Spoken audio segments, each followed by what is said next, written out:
Oh, say, can you see by the dawn's early light what so proudly we hailed at the twilight's last gleaming, whose broad stripes and bright stars through the perilous fight o'er the ramparts we watched were so gallantly streaming, and the rocket's red glare, the bombs bursting in air, gave proof through the night that our flag was still there. Oh, say, does that star-spangled banner yet wave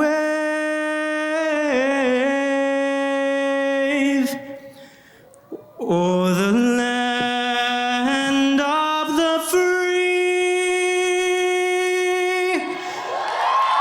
and the home of the brave?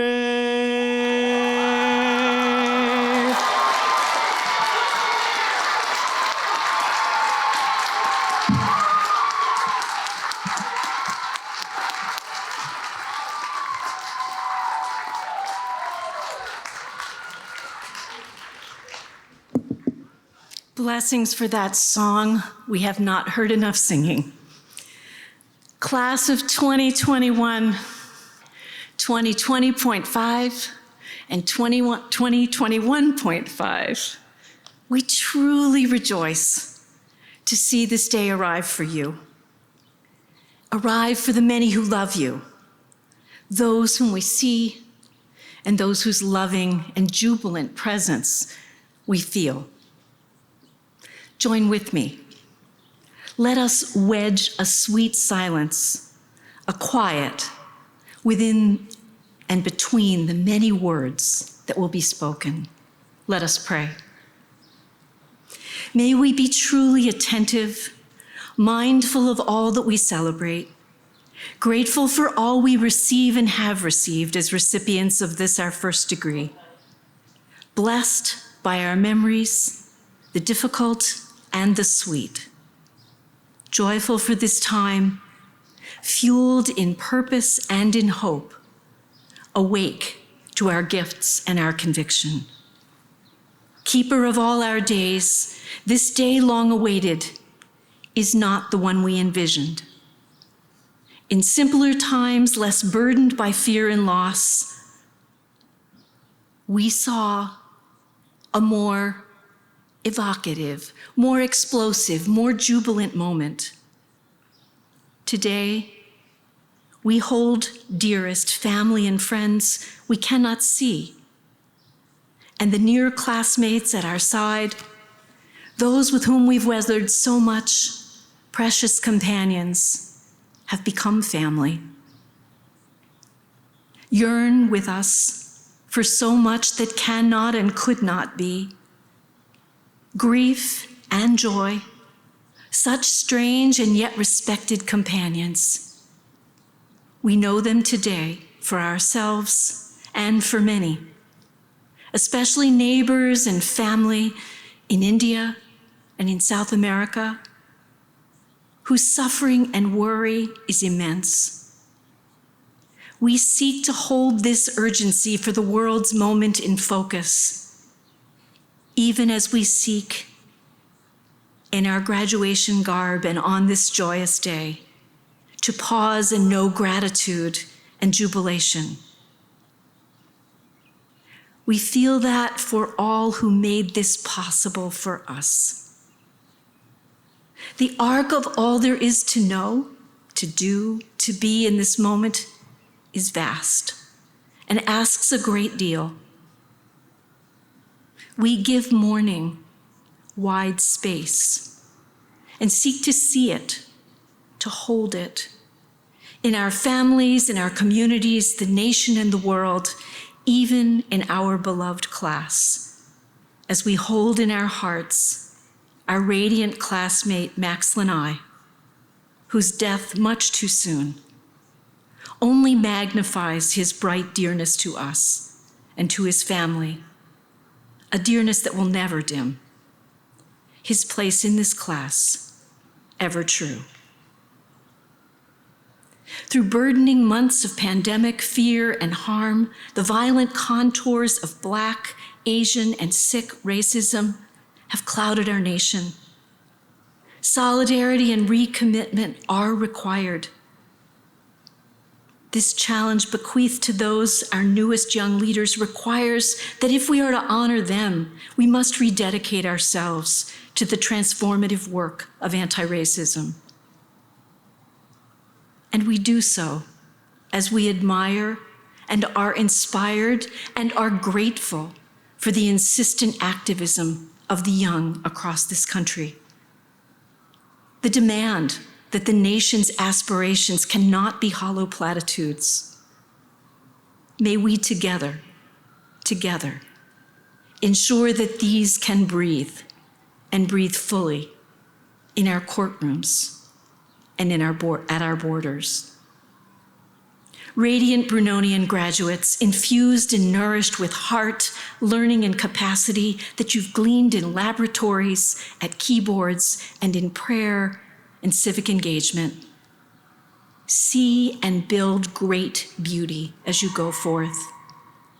May memories of the midnight strains of the Hutchings Voti, the coxswain's cry at dawn on the Seekonk River, the magic of a cappella arch sings and spoken word and drums on the green, College Hill's springtime blaze of daffodils, dogwood, and magnolia, the inches and miles of Brunonius halls, these streets, these fields, these books, these labs, these faces, may they be ever present to nourish a flagging spirit or weary heart.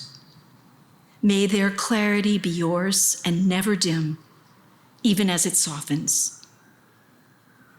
Infuse with hope the sweetness of these years to animate deep commitments, to engage privilege with conscience, to gift the precision of the intellect with the warmest convictions of our souls, to engage the work of research, the research that quickly created life-saving vaccines, with public health ingenuity to ensure that those vaccines reach all those in deepest need.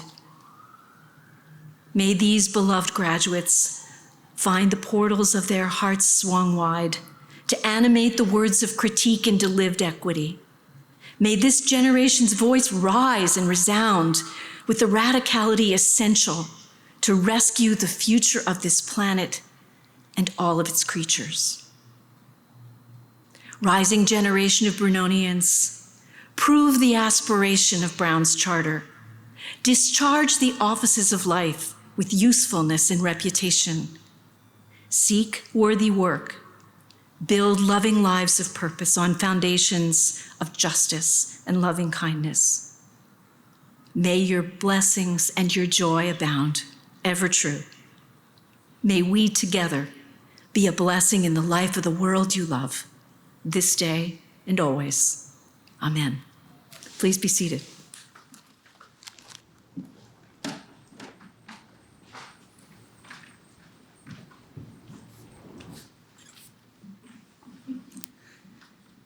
By the authority vested in me by the Charter of Brown University and the Board of Fellows of the Corporation, I hereby declare the 253rd commencement of Brown University convened.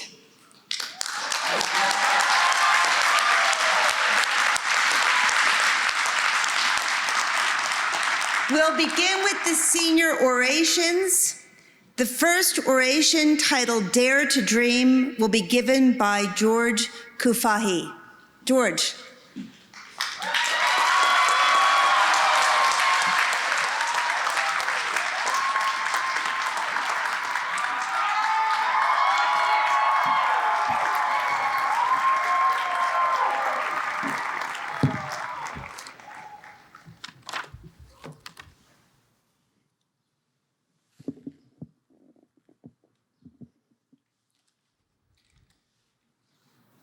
Today, I stand before you to tell you the story of a boy who dared to dream.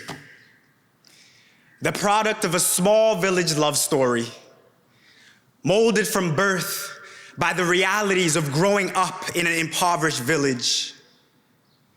Stamped a fatherless Black boy as an infant and handed the weight of social challenges that come with the label. Drawn by the mirage of the land of opportunity and filtered through the broken US immigration system. Taught to never wear a hoodie and keep his hands where they can be seen at all times, lest the wrong move leave him laying on a sidewalk.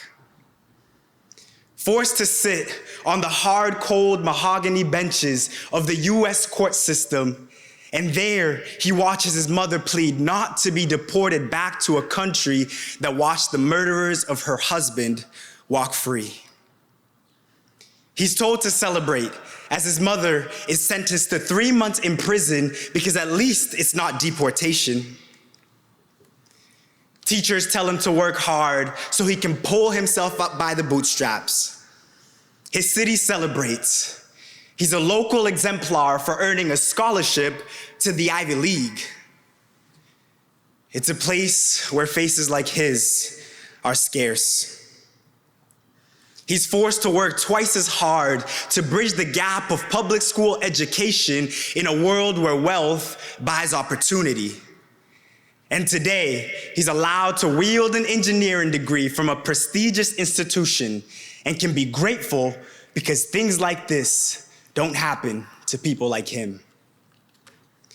At this point in the story, I'll tell you that this little boy is me, but not so that we can delight in the Black success story or hold on to the hope that a rose can grow out of concrete, but rather to urge us to dream of a world where Black success is not an anomaly, where the story of Black success is not overcoming excruciating odds at every turn. I urge us to dream of a world where immigrant mothers do not have to give up their dreams to support their children, or even give up their children. Where Black death is not reduced to an Instagram story repost. Where deportation is not a weapon that the government uses to threaten Black and brown people. A world where your household income does not determine the quality of education that you can receive. I'm dreaming of challenging the very systems that allow us to see Black success stories as exceptional and not normal. We can dream together of a brown university where African American faces are not an oddity. Where we can walk into a classroom and not be victimized by imposter syndrome. We can dream together of a school system in which you cannot count the number of Black and brown professors and teachers that you've had on one hand. Dream of equity, dream of change, and dream of a more inclusive future. There's a power in dreaming because it cannot be taken from us. This world can strip us of our rights, our humanity, our autonomy, but even it cannot take away our ability to dream. So let dreaming be our intimate act of resistance. Dare to dream before you've seen the mountain move, before the skies have cleared, before you have a clear plan. No matter how many times that they tell you it cannot be done, dare to dream, immigrant child. Dream, Black girl. Dream, Black boy. Dream, all of you who are wondering when things will change. Dream, all of you who are fighting generational trauma. Dream, you who lost your father. Dream, you aspiring politician. Dream, future doctor. Dream, future artist. Dream, future writer. And dream, class of 2021. Our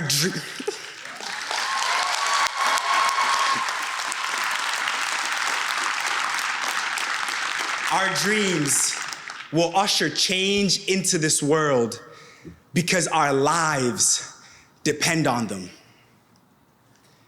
Eleanor Roosevelt once said, "The future belongs to those who believe in the beauty of their dreams." So today, class of 2021, I ask you, what are your dreams? What keeps you awake at night? What areas must we all see change in before we bring another generation into this world? What areas of our neighborhoods can we not walk by without feeling both angered and galvanized? As we enter into a world that is full of brokenness and inequality, I urge us to hold on to those dreams, to let them guide us when we are lost and without direction. When the mountain of hopelessness seems too large to overcome. When thoughts like what's the point begin to plague our minds. And when the wheel of change seems far too slow for us. For those moments, I remind us of the little girl who dreams to be in the seats that we are all in today, but this country has already told her no on the basis of her skin. Or the children who don't have the luxury of dreaming because they've been given cage floors instead of beds. When we feel hopeless, I say again, dare to dream, class of 2021. We will be the ones that will dream of the better world that will come to be.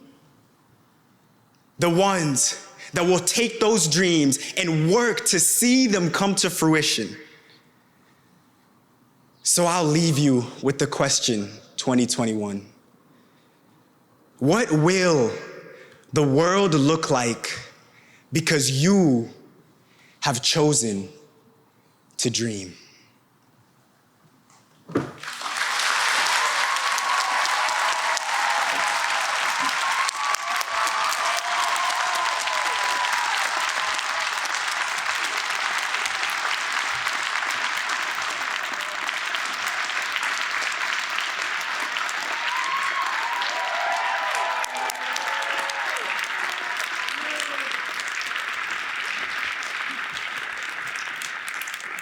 Thank you, George. The second oration, titled From Problems to Progress, The Power of Problem Solving, will be given by Siddhi Nagkarni. Welcome.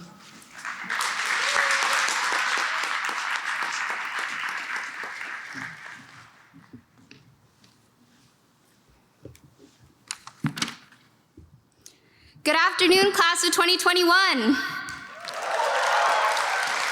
You all look so good from up here. When we dreamed about our Brown journey and where it would take us, I don't think anyone imagined a moment quite like this. College was hard enough before adding a global pandemic to the mix. It was hard before we had to disperse to places around the world and say goodbye to our friends. We tried our best to uphold a sense of normalcy through our schoolwork. Many of us simultaneously juggled the additional responsibilities that came with being home or suddenly alone. For me, focusing on my microbiology Zoom lectures was hard, with a mysterious microbiological agent just outside. I feared for the health of my parents as they worked bravely to protect the health of others. They can't be here in person today, but their love and constant belief in me are what have gotten me to this place. So excited to be speaking with all of you. So let's go back in time, before we got to Brown. I I was recently digging through the old folders in my laptop to find my college essays. There was a lot of cringing, a lot. But I had to smile when I read my Y. Brown essay. I wrote that I wanted to be a part of a community of individuals unafraid to pursue their dreams. I'll be the first to admit that it may sound cheesy, but I still believe it. The part that I want us to focus on today is the idea of being unafraid to pursue our dreams. I guess the question of what are your dreams is just another way of asking, what do you want to be when you grow up? But I don't like that question. What does growing up even mean? When will we know when we've grown up? And doesn't this question seem to imply that we can only choose one thing? Given how indecisive I am, that's a horrifying concept to me. I'm drawn to a different question. When I'm at home, we all come together at 6 p.m. to watch the nightly news on PBS. One evening, an interview came on with Jaime Casap, Google's former education evangelist. He explained, when I talk to students, I don't ask them what they want to be when they grow up. I ask, what problems do you want to solve? I like this question because it shifts the framework from an egocentric narrative to one that asks what we can do for others. And even better, it doesn't require growing up. It makes me proud to know that you, my peers in the class of 2021, have already begun to tackle this question. With every petition, protest, and Zoom meeting, we're reimagining the ways that systems can work. It takes tremendous courage to question the systems that we've grown up with, taken for granted, and even benefited from. Yet, this is exactly what so many of you have done. Our classmates have taught me that the privilege of our education and these opportunities are not to be stored away for later use. The time to use our voices and our collective power to make change is now. We have the opportunity to set an example for how we want society to be, rather than settle complacently for what is. You, my classmates, jumped in to solve problems as soon as we got to Brown. We were so new to everything, but despite it all, you worked alongside the classes before us to advocate for our community. I'm still inspired by the movement we witnessed to bring air conditioning into the Ratty, co-led by dining workers and students. These efforts help to improve the conditions for all of us, and especially for the people who worked so hard to not only feed us every day, but to make us feel at home. Whether it was through a warm greeting at the entrance from Gale, or having a laugh with Jose when he switched our IDs with the unassuming student behind us in line, these are the people who make this place so special. And these relationships extend well beyond the Van Wickle gates. Our classmates have shown us how to care for and learn from the Providence community. Perhaps most importantly, our class took care of each other when absolutely nothing was certain. Despite the pandemic, we have risen to challenges with compassion. We relied on the strength that comes from knowing that community care is possible. We persevered because we advocated for each other, and that gave us hope. To my classmates who are fighting to hold the school we love accountable, both locally and globally, thank you. To my classmates who are building a national platform to end sexual violence at Brown and around the country, thank you. To my classmates who are using their voices to shed light on racial injustice, especially in the wake of the murders of George Floyd, Breonna Taylor, Daunte Wright, Ma'Khia Bryant, and many others, thank you. To my classmates who are raising awareness about violence against Asian Americans in our own community and beyond, thank you. And finally, a big thank you to all of my classmates. Whether you spent the last few years in the CIT, Watson, Biomed, or the List Art building, we all have the courage to use our education and curiosity to propel us into the next stage of our lives. Inside and outside of the classroom, we have learned to think critically about how we can use our knowledge to benefit others. Time and time again, you always show up, and that makes all the difference. I know it's time to leave this magical place that feels safe and supportive for so many of us. We're entering a world of uncertainty, and that can be frightening. But we don't need to be scared. The lessons we've had, the experiences we've had at Brown have prepared us for this moment. The lessons our professors have instilled in us and the endless support of our families, both the ones we grew up with and the ones we've created here, will carry us forward. Of course, there will be setbacks, and yes, the world is full of problems, but as we have shown here over the past few years, we are problem solvers. We just need to figure out what problems we want to solve next. So let's get started. Congratulations to the class of 2021.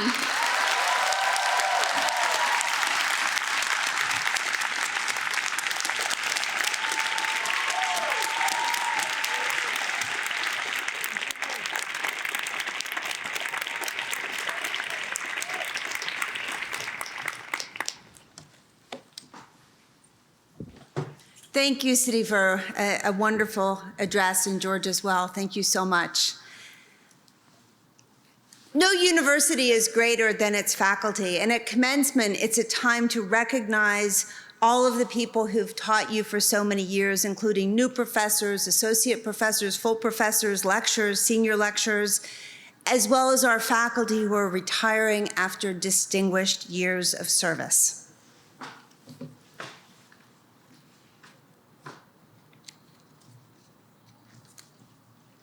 The Board of Fellows has granted the degree of Master of Arts ad eundem to those professors, associate professors, and senior lecturers who hold no other Brown degree, to the end that their names may be carried upon the rolls of the university as honorary alumni. Thank you, Dean McLaughlin. Candidates for the Masters of Arts ad eundem, who I hope are listening virtually, please listen. By the authority vested in me, I confer upon you the Master of Arts degree ad eundem, and I grant to you all rights and privileges pertaining to this degree. Videte igitur uprobe integreque in emolumentum rei publicae et in Dei honorum, ut decet eos hoc grado honoratos vos geratis. See to it, therefore, that you conduct yourselves properly and with integrity, to the betterment of the Republic and to the honor of God, as befits those honored with this degree.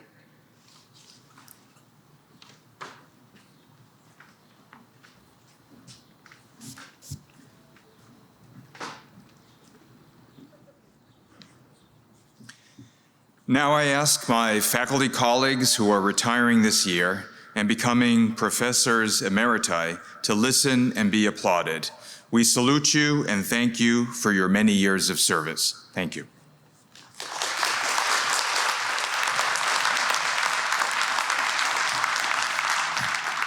I now call upon the chair of the faculty, Professor Johanna Hannick, to present the Susan Culver Rosenberger Medal of Honor. The Rosenberger Medal is bestowed from time to time by the Brown University faculty to recognize individuals who've made especially notable or beneficial achievements.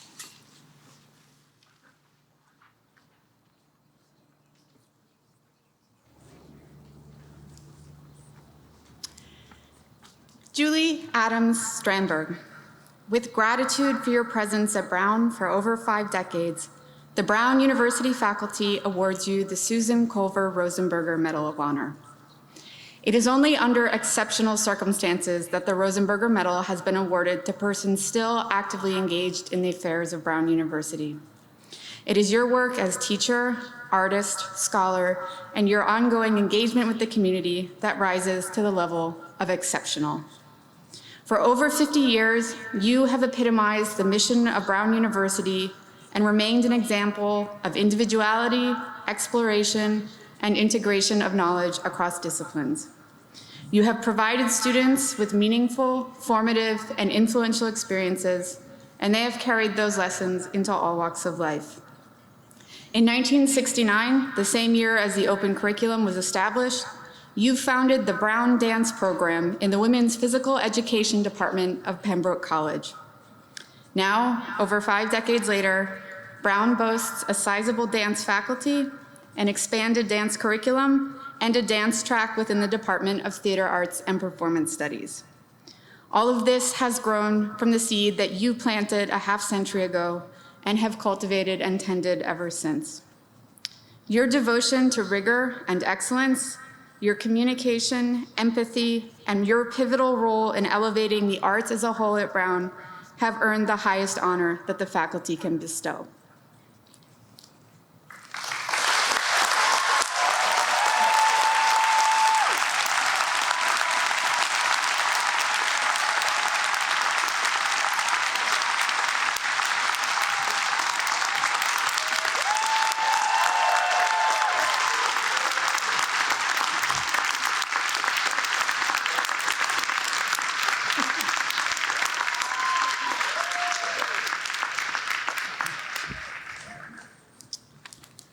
Vincent Moore, for your essential role in adding a new dimension to Brown University, one that has and will continue to improve the public welfare, the Brown University faculty awards you the highest honor it can bestow, the Susan Culver Rosenberger Medal of Honor.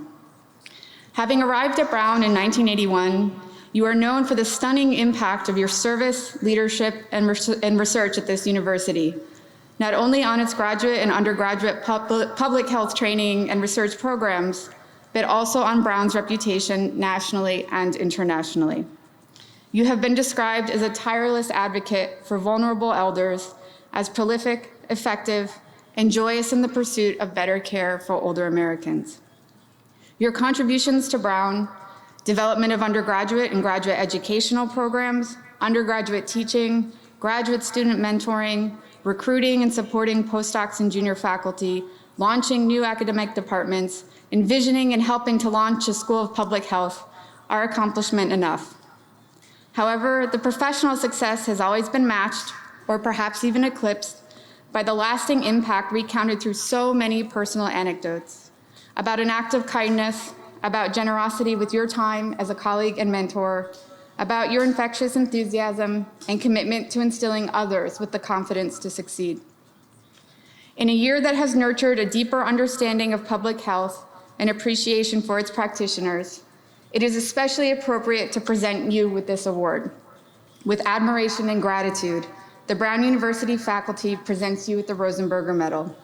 It is our acknowledgement of your dedication to scholarship, your devotion to individuals, and to the public good.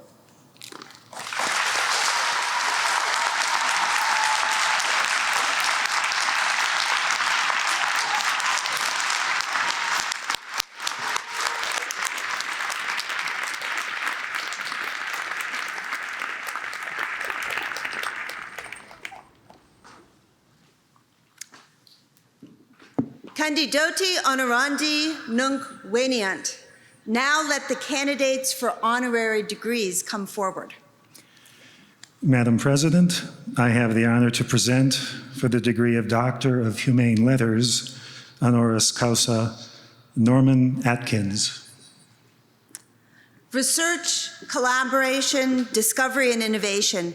These terms represent the heart of the Brown mission and the core concepts you have applied throughout your distinguished career in education. Your early work in journalism shined light on poverty and social issues plaguing our society and led to the founding of the Robin Hood Foundation to support family, social service, and after-school programs, and to Uncommon Schools, one of the nation's highest performing nonprofit charter management organizations. Later, Relay Graduate School of Education was created, where through your guidance, teachers and school leaders discover and apply best practices to affect student learning and development grounded in research, centered around lived and learned experiences. In recent years, you helped found other educational organizations, including Zern, a top-ranked digital math program serving millions of students. And through your leadership at Together Education, you continue to effect measurable and positive change. In celebrating a life of innovation and teaching and education, we honor you with the degree of Doctor of Humane Letters, honoris causa. By virtue of the authority vested in me, I confer upon you the degree of Doctor of Humane Letters, and all rights and privileges pertaining to this degree I give to you. In witness of this, I collegially and virtually give you this diploma. Gratias tibi. So much thanks to you, President Paxson, for your exemplary leadership and for this great honor. Thanks to the Brown Board of Fellows, and special thanks to the Annenberg Institute, the Nelson Center, and Brown Hill, RISD, and the entire Brown community. You know, I was reminded by a friend recently of the absolute dopiest thing that I did in all my years at Brown, which happened very early on. In September, as a freshman, I had the chance to go hear Bob Marley and the Wailers perform at Meehan Auditorium and foolishly missed it. And it was one of the last concerts before he died. And so I want to take this opportunity to thank my teachers and my classmates for singing redemptive songs of freedom for all the years that I was at Brown, and for helping me understand that the purpose of education is freedom, and that freedom is not finite, but should always be expanding. And so I'm thinking today, may the souls of the great Brown education expanding leaders, Horace Mann, Inman Page, John Hope, Ethel Robinson, be an inspiration to the class of 2021. And may you go through those Van Wickle gates, down the hill, and sing new songs of freedom and help make the world a better place. Thank you.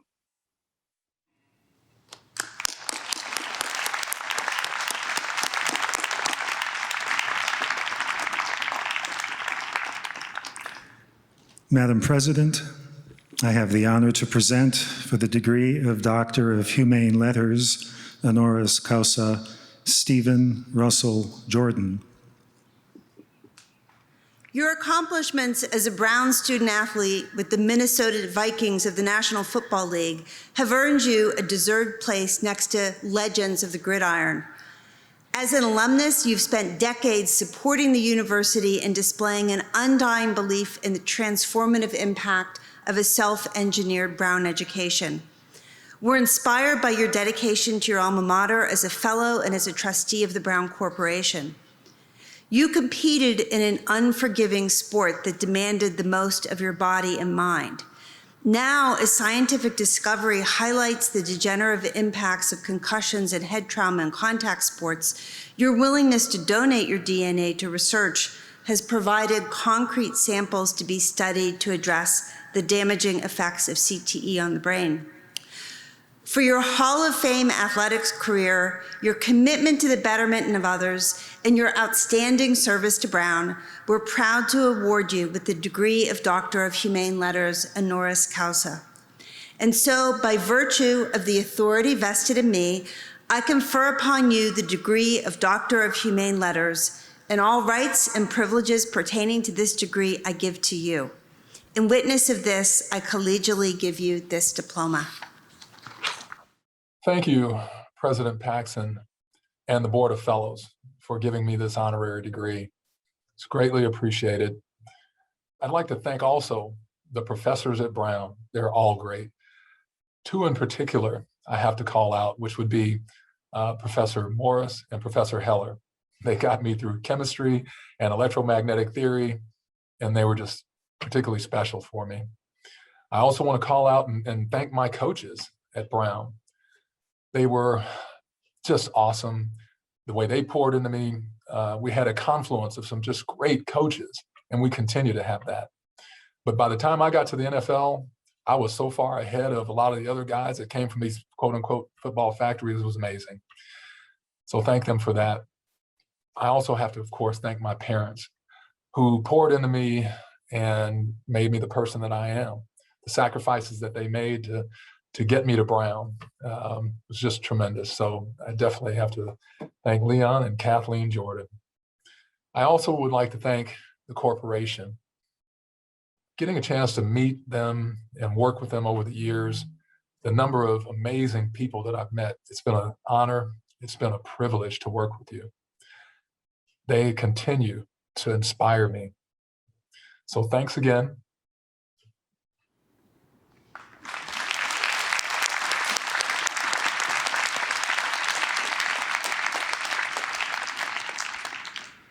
Madam President, I have the honor to present for the degree of Doctor of Science, honoris causa, David Brian Lobel. Our world is changing rapidly. The policy creators and decision makers in power will turn to your research to ensure that this world remains sustainable for generations. You serve as a preeminent voice in the field of food security and sustainability, and your work makes certain that Earth's lands and waters sustainably support the nutritional needs of a growing global population. The time is now for change, and our choices in this moment in time will determine the fate of our land. Your research and the data and policy created from that research and discovery supports the most disadvantaged people on this planet. Your peers and the growing legion of environmental scholars at Brown, at Stanford, and beyond are inspired by your efforts to support vulnerable people and places across the globe.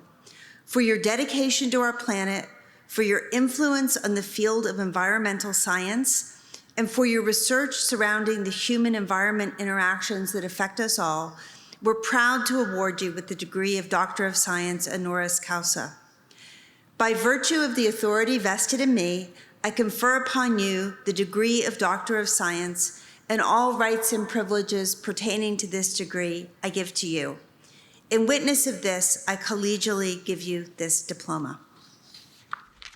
Thank you, President Paxson and the Board of Fellows, for this incredible honor. I want to thank all the faculty that I had the chance to interact with at my time at Brown. It's been maybe 20 years, but every year I understand better and better how much they've influenced me and how much I learned from them. Starting with Vartan Gregorian, who was the president when I began and inspired me in my first days, to Jack Mustard, who was my research advisor, gave me my first chance to get involved with research, gave me a lot of advice and encouragement, and really inspired me to embark on this career in research that I've had. So thank you to him and to the many others that really shaped my life. And to all of those who are graduating this year, congratulations and good luck.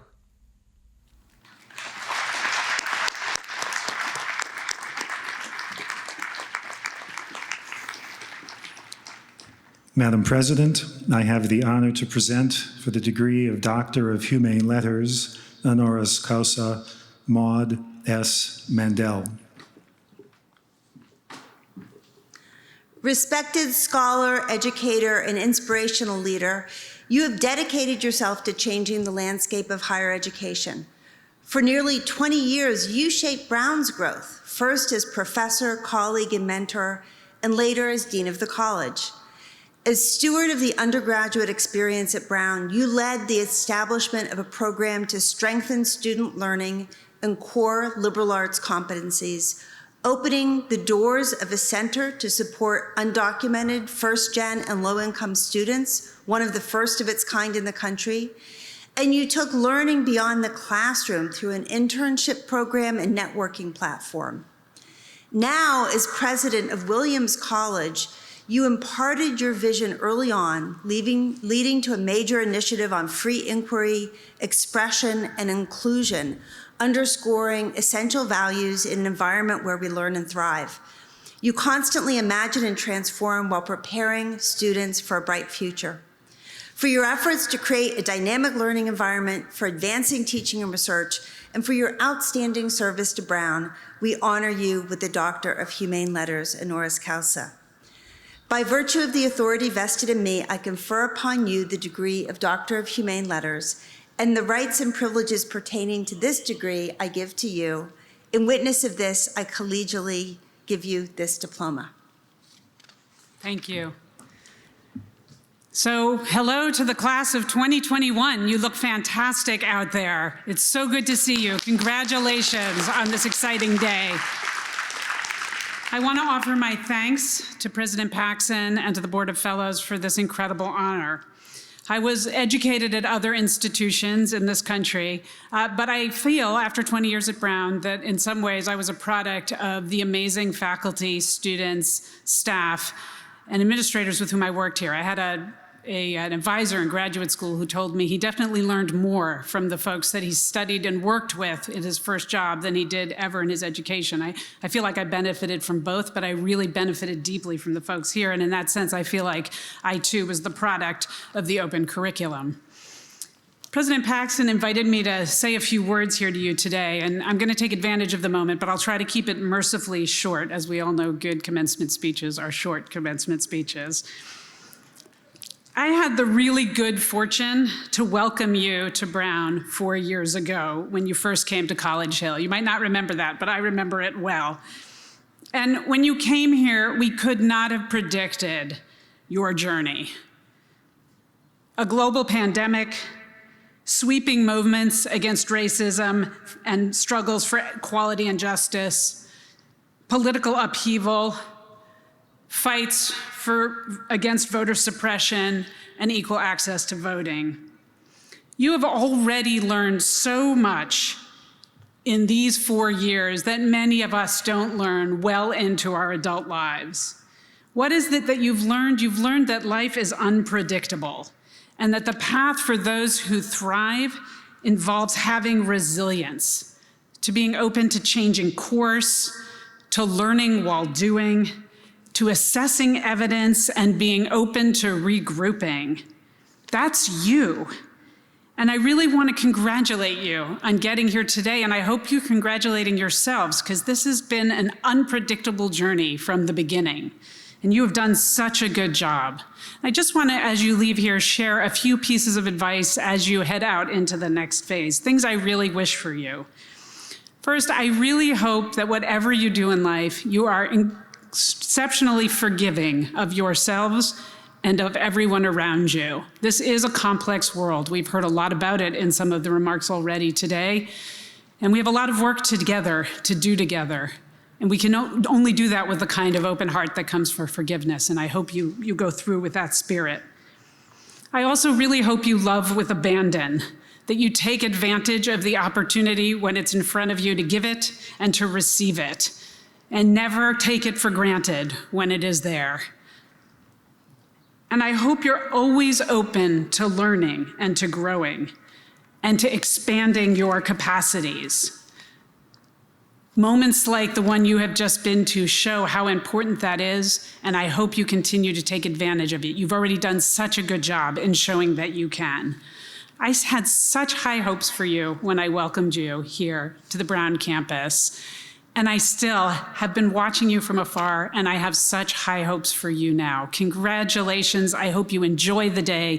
Hug your families, hug your friends. When you see your families again, thank them for everything that they did for you to get you here, and thank those around you for this as well. It's a special day. Enjoy it. You are amazing.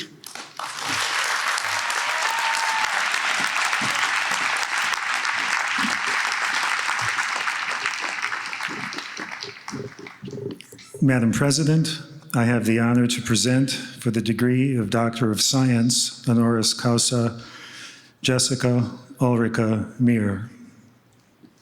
You explore, discover, and inspire, and most importantly, you dream.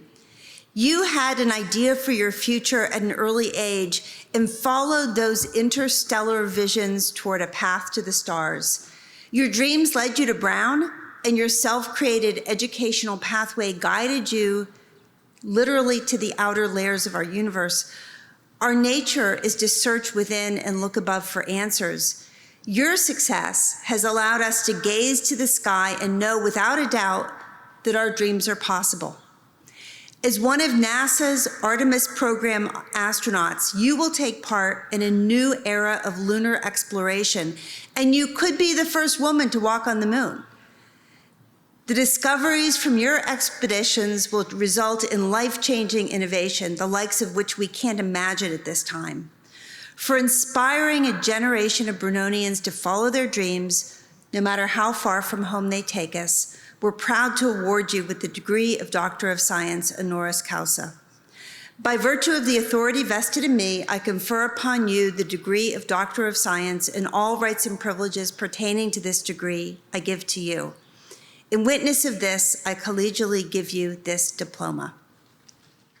Thank you, President Paxson and the Board Fellows. It is truly an honor to receive now a second degree from Brown University. So many memories come rushing back about my remarkable 4 years at Brown, where I learned valuable lessons in critical thinking and conducted my first scientific research projects, including my honors thesis, which even happened to be space-related research. From my initial first-year biology course with Ken Miller, to Swedish language classes in the Weinstein's living room, animal behavior seminars with Jonathan Wagi, and my honors research with Herman Vandenberg, my professors and mentors at Brown fueled both my scientific and life curiosity, providing me with the solid foundation necessary to launch my life's trajectory to NASA and on to the International Space Station. Thanks to Professor James Head, I even met astronaut John Glenn and his wife Annie during my commencement weekend. The personal impact during my Brown years was equally extraordinary. My randomly paired first-year roommate remains my best friend to this day. I cherish countless relationships that were formed on Brown's campus. On my graduation day, difficult to believe that was 22 years ago, my parents proudly held up a computer-printed banner. Remember that computer paper with the perforated holes lining the edges? I know the graduates of 2021 probably don't, but many of us do. That banner read, "Congratulations, Space Girl."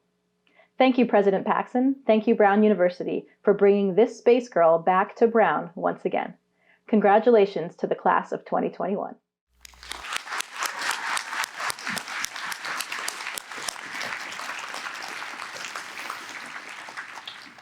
Madam President, I have the honor to present for the degree of Doctor of Laws, honoris causa, Ojeta Rogeri Thompson.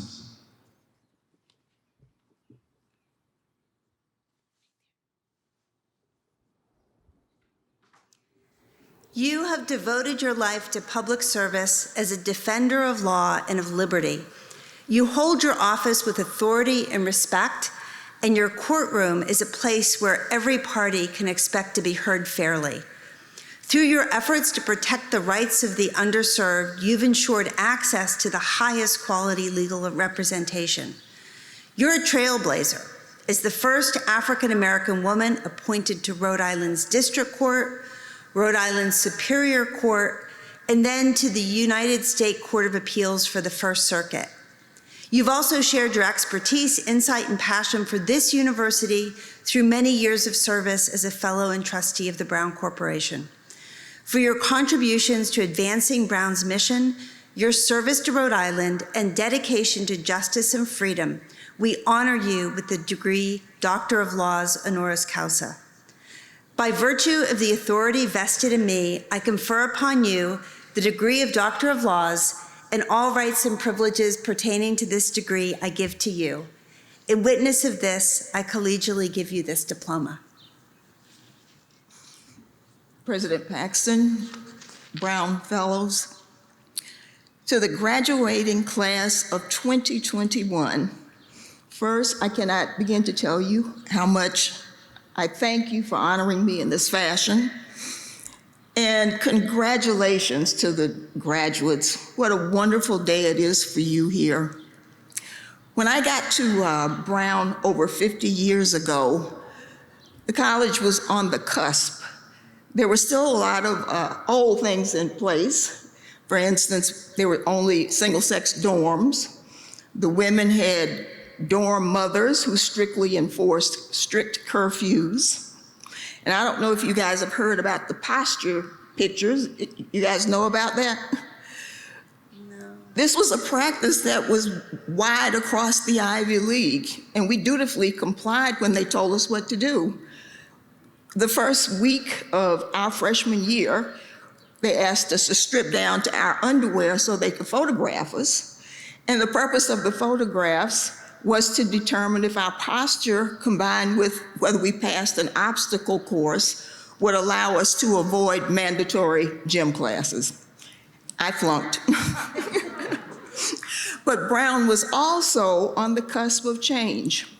When I arrived here in 1969, it was the year following the 1968 walkout. So Brown admitted 150 Black students in my class, making that class the most diverse class in Brown's history. Also, our class was the first recipient of the new curriculum, what you refer to as the open curriculum. And having been to just traditional schools with mandatory classes, it felt like arriving here to freedom, the freedom to explore, the freedom to do different things. And when George made a statement about engineering, the new curriculum allowed me to take the risk, and math was never my strong suit. But I decided that I would take an engineering course from Dean Barrett Hazeltine, and I don't know if he's still around.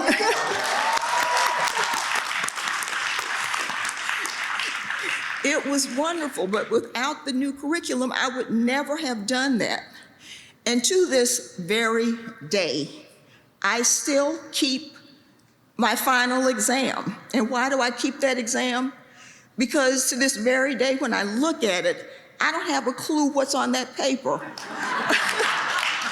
It's in my handwriting. My name is on it. I know I did it. I have no idea what it means. But I took it and passed it. Keep it as a token that Brown allows you, whether you know it or not. It teaches you how to be a risk taker. That's a lesson that all of you have learned. And as you leave here, it is something that Brown has given you that will prepare you to go out and be successful in whatever endeavor you pursue after this. Always be a risk taker, but be a risk taker for the good. Congratulations again to all of you, and enjoy your family and kiss them today. We're getting out of this pandemic so we can be close once again. And thank you once again.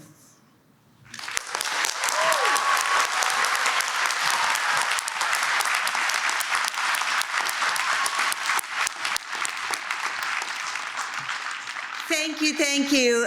And good afternoon. We are getting close to the most important point of this ceremony where you will receive your degrees. It will happen. So I want to welcome you to this historic place on this glorious day. These will be your very last academic exercises as Brown undergraduates. And in a few minutes, you'll be formally granted your degrees, and when you walk out through the Van Wickle gates, you'll do so as alumni of the great Brown University class of 2021.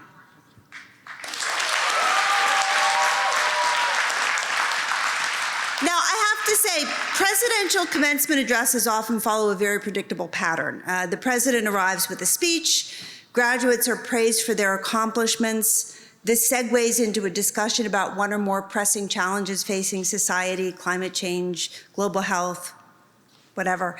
And at the end, the graduating students are encouraged to go out into the world and use their knowledge to tackle these challenges and do good in the world. And then, even if the president worked very hard on the speech, I've never known anyone who's ever remembered what their president talked about. So there you go. But I have to say, these speeches are fine. And I've given that kind of speech myself. I'm not going to do that today. For one, you don't need me to tell you how much you've learned. You know how much you've learned here. And I've rarely met a Brown student who isn't passionate about using their knowledge to make the world a better place. And second, it feels inappropriate somehow to do the very predictable thing in a year that was anything but predictable. This was a year when all of the scripts that we used to guide our lives just flew out the window. The truth is, it's frightening when we don't have a script, when our world shifts unexpectedly and all of the usual patterns and ways of doing things are disrupted, upended. When this happens, it's natural to want to go back to what's familiar and safe. It's normal to yearn for normal. So for my part, a normal academic year is entirely predictable. Students arrive over Labor Day weekend. Family weekend and football games are in October. The MLK lecture is in February. The student protests, which I wholeheartedly respect, and I mean that from my heart, invariably happen in April. And commencement falls on Memorial Day weekend. And this is the script that usually governs my life. And I expect that before the pandemic, you had a vision of how your senior year would play out. And each of your visions would have been unique. They wouldn't all have been the same. But I bet that most of you expected your senior spring to be your very best semester at Brown, a time when you wrap up your courses, finalize your honors theses, of course, but also a time to have fun, spend time with your best friends, go to some big parties, have a blast at campus dance before marching out through the Van Wickle gates.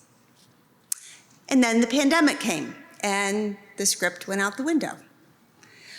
Over the past 14 months, you have lived with incredible uncertainty, not only about how the pandemic would play out, but also about basic aspects of your daily lives, where you'd be living, how you'd be learning, how to ensure the safety of your families. And the people and institutions you usually count on to provide guidance, the answers in uncertain times, your families, your university, political leaders, were often just about as unsure as you about what was going to happen next. In some cases, sadly, leading voices were actively spreading misinformation. And so, without a script, you adapted. You shifted your perspectives. And I have to say, through all this, you have been absolutely extraordinary. I'm so impressed by how you've navigated the past 14 months. You had to abruptly leave campus last March, shift to remote courses, and you continued to learn. You supported your friends. You followed new public health rules to keep our community and the greater Providence community safe. You advocated for what you needed. You stood up for equity and justice. You defied the common belief that college students would be super spreaders of the virus. And it's truly because of your efforts that we're able to be here today. So I want to thank all of you for that. Thank you so much.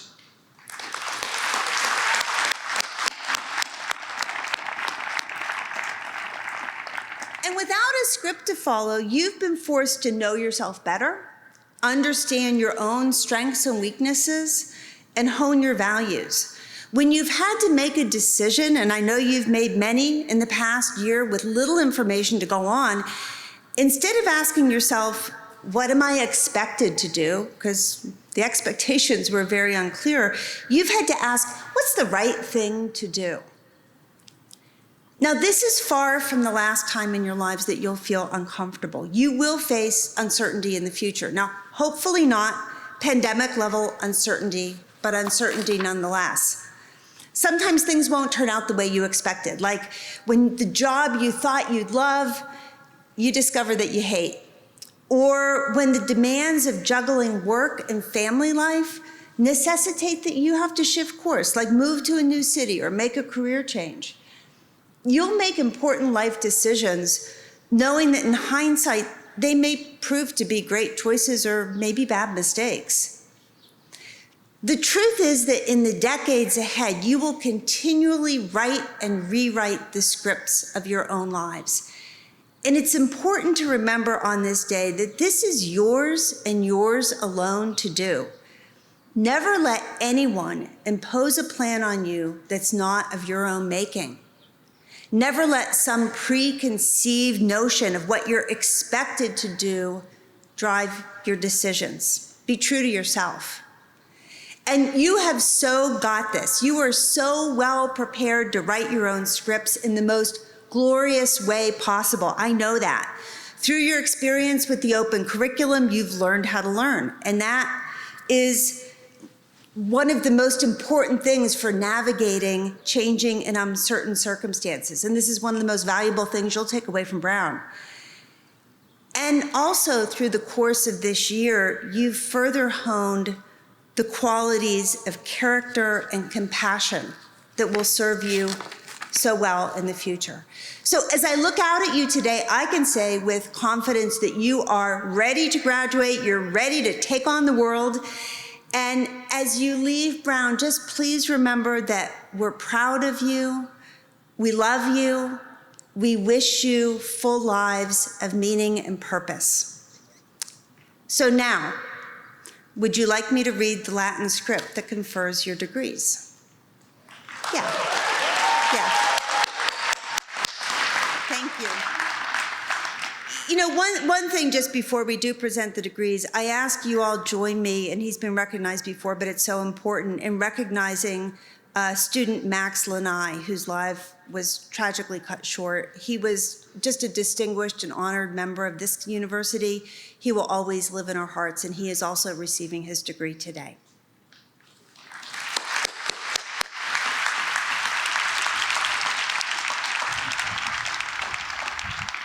Madam President, I have the honor of presenting the baccalaureate degree candidates. So the first thing I do is the degrees are actually formally conferred by the fellows of the corporation. And so I am going to symbolically request permission to proceed from a virtual fellow. And this is what happens. So qui honorandi, juvenos quosa gradum baccalaureae, Irenaeus comperimus vomis praesentimus et eos adhum gradum promovere liceat regamus. Honored colleagues, we present these young people whom we have found fit for the bachelor's degree, and we ask that we be permitted to advance them to this degree. Licet et placet. And that means yes. Good thing you didn't say no. Candidati a gradum baccalaureae ascendant. Candidates for bachelor's degree, please stand up.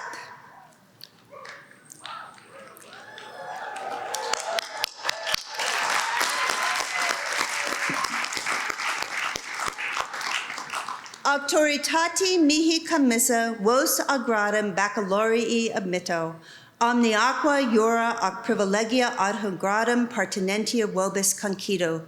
By the authority vested in me, I confer upon you the bachelor's degree, and I grant to you all rights and privileges pertaining to this degree. Congratulations, you can move your tassel to the other side.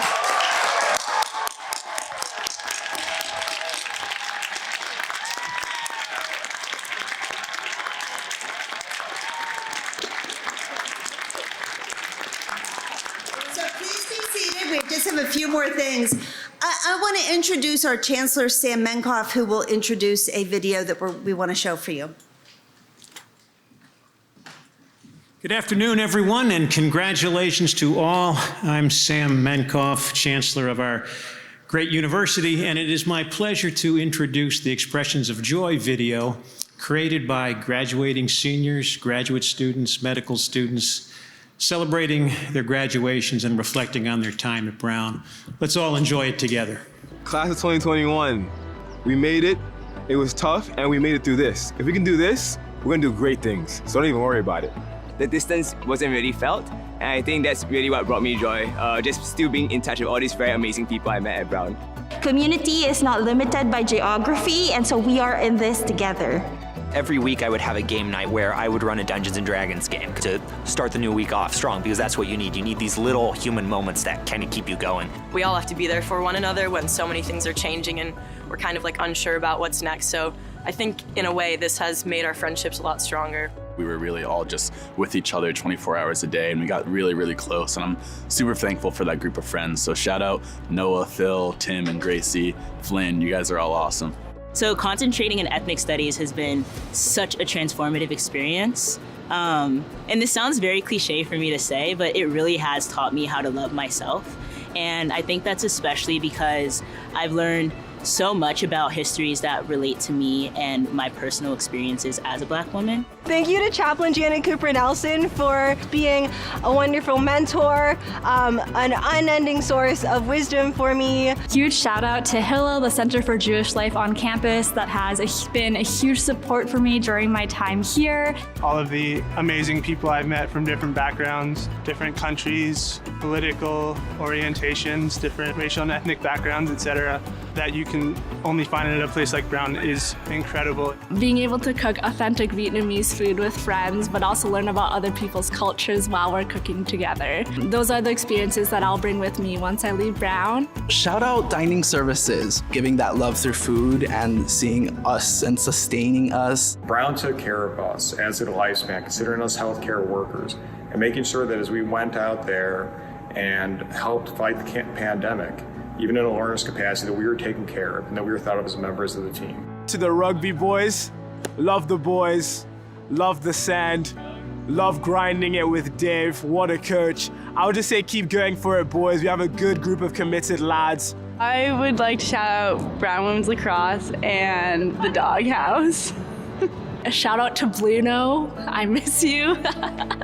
Garrett, Ryan, Mako, Zanab, Kylie, Carlin, and Clara. I love you guys. You guys are the best and you just made my year. Small moments like today where there's a lot of people on the main green and I'm able to come and connect with my friends and get free ice cream. One of my friends and I have a standing appointment every Friday night to have pasta and watch a movie together, and that's been really, really important to just spend that time. Very intentional, cute Zoom calls that I've had specifically with the You Fly Cuties of Color, which is the undocumented, first-gen, low-income, queer, trans, people of color Zoom.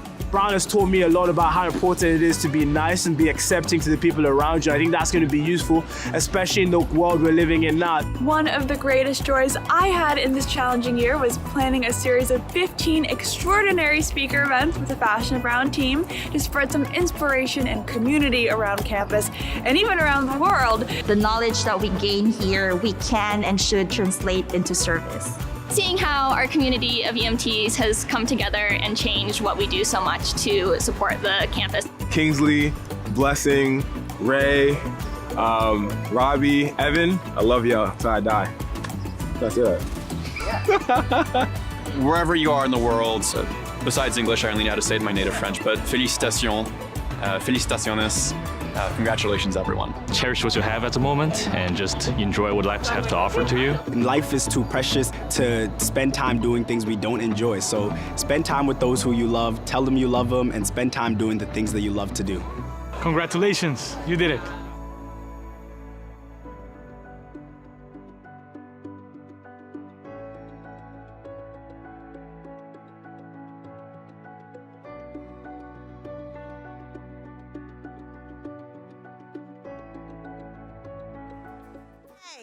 One last thing. I'd like to ask you to recognize your classmates, the graduating seniors who are participating virtually. Give them a big hand of applause. We miss them.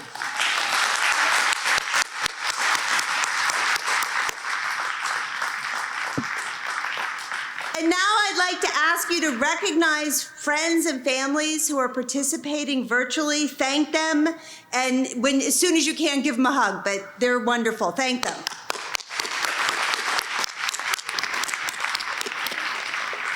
And then I want to recognize the 50th and 25th reunion alums who will be leading the recession through the Van Winkle gates in just a few minutes.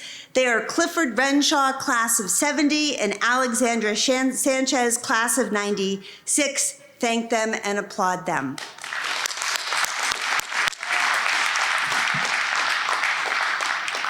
And now I'd like to ask you to stand and join me in singing the alma mater, which I know you all know by heart.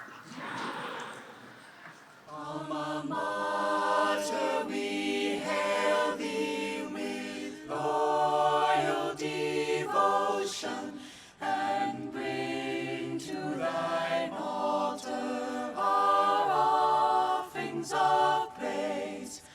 Our hearts swell within us with joyful emotion as the name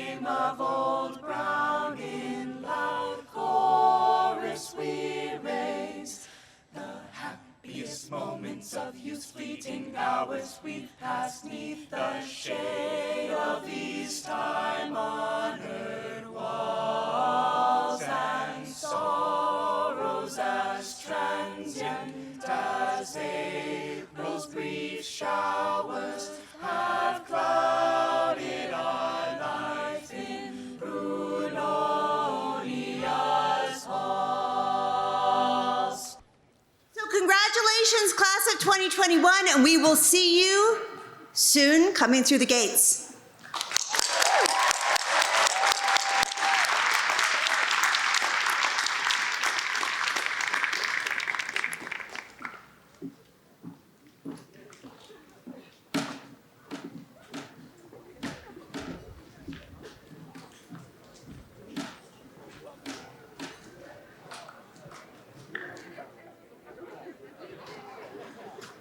Graduates, please remain in your spot until you are dismissed by an usher to walk through the Van Wickle gates. Congratulations.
Thank you.